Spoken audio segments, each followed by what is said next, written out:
சான்ஸே இல்லை. ஓகே.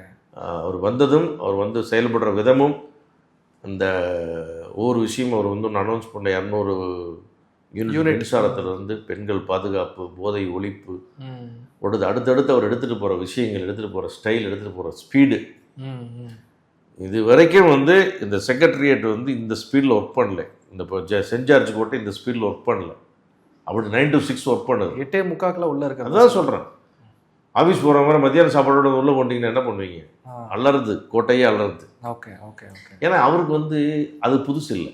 அவருக்கு இந்த ஏழி மாணி எந்திரிக்கிறது, ஜிம்மு போகிறது, ரெடி ஆகிறது, ஷூட்டிங் வர்றது, இந்த 6 மணி வரைக்கும் நான் ஸ்டாப்பாக நடிக்கிறது அவருக்கு டியூனான விஷயம். 16 மணி நேரம் நடித்தவருக்கு இந்த வேலை. அதனால் இதெல்லாம் விஷயம் இல்லை. நடிக்கிறதுன்றது இன்னும் அதிக இதாவது உட்காந்து படிக்கணும், கவனம் செலுத்தணும், அதோட விஷயம். அப்புறம் அந்த மேக்கப் பொண்ணு, மேக்கப் கல்யாணம் பார்த்ததுனால முடியாது. எல்லாம் விட்டார் பாருங்க. நல்லா அப்படியே நரமுடி வச்சுக்கிட்டாரு. எதுவுமே நம்ம அலங்காரம் பண்ணிக்க பிளாக் அண்ட் ஒயிட்ல சூப்பராக வந்துட்டு இருக்காரு. அதனால அந்த கவனம்லாம் விட்டார். அந்த கான்சியஸ் இப்படி சீவிட்டு கொண்டோம், இப்படி பண்ணல. ஒரு ஸ்டாண்டர்ட் ட்ரெஸ் ஃபார்மேட்னு வச்சுட்டாரு. இப்போ போய் உட்காந்தா வேலையை பார்க்கணும். Okay okay okay. ஸோ ரொம்ப அழகாக இருக்குது பார்க்குறதுக்கு. அசம்பிளி பார்த்தா அழகாக இருக்குது. நிறைய இளைஞர்கள் நம்ம பார்த்தாவே சந்தோஷமாக இருக்குது. அப்படியே எல்லாம் பெரியவங்களாவே எவ்வளோ வருஷம் அப்படியே பார்த்துட்டு பார்த்தா ஜிகு நல்லா பேண்ட்டை போட்டு இது பண்ணிட்டு அப்படி வந்து ஒரு ஸ்டைலில் போந்துட்டுருக்காங்க கோஷ்டிகள். ரொம்ப விளிம்பு நிலை மக்கள்லாம் எம்எல்ஏ ஆயிருக்காங்க.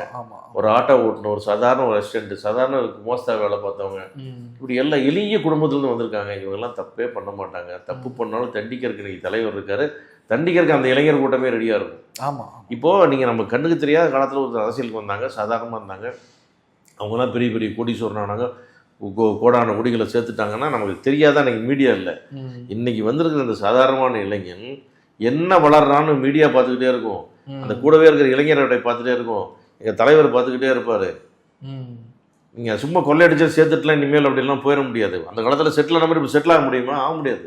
எத்தனையோ அமைச்சர்களை தோக்கடிச்சிருக்காங்க. அதான் அதை விட்டுருங்க. இனி இப்போ வந்திருக்கிற இந்த இளைஞர்கள் யாரும் மனமாற மாட்டாங்க, தப்பே பண்ண மாட்டாங்க. அப்படி யாராவது தப்பு பண்ணால் கூட டிரான்ஸ்பரண்டாக தெரியும். Okay okay. அவன் ஒரு வீடு கட்டினா அந்த வீடு எங்கேருந்து கட்டினான்னு கண்டுபிடிச்சிடுவாங்க. ஓகே. இனிமேலுக்கு வந்து நம்ம அப்படியே மாளிகைகள் கட்டுறது, கோபுரங்கள் கட்டுறது, திருமண பக்கம்லாம் காலேஜ் கட்டுறது, ஃபேக்ட்ரி கட்டுறதெல்லாம் பண்ண முடியாது. ஏன்னா இன்றைக்கி வந்து அந்த தமிழக வெற்றி கழகத்தினுடைய இளைஞர்படியே அதை ஃபாலோ பண்ணிடும். ஏதரா அவனோட காசுன்னு அவன் கேட்பான். போய் ஆமாம் ஆமாம் இங்கேருந்து வந்தேன்னு கேட்பான். அந்த விழிப்புணர்ச்சி இன்றைக்கி வந்துருச்சு. அதனால் இவங்கெல்லாம் மக்களுக்காக போராடுவாங்க, மக்களுக்காக உழைப்பாங்க, சின்சியராக இருப்பாங்க. கேள்வி மக்கள் கேட்பான்னு பயம் இருக்கும், தலைவர் கேட்பான்னு பயம் இருக்கும். ஏன்னா தலைவர் கமிட்மெண்ட்டே எல்லாம் வந்துட்டு இருக்காரு. அப்படியே வருஷம் ஒரு 200 கோடி சம்பாதிக்கிறது நான் கொடுக்குறேன்டா உங்களுக்கு, நீ வாங்கிக்கிட்டான்னு வந்துட்டு இருக்காரு. ஸோ இது மாற்றம், சட்டசபை மாற்றம்.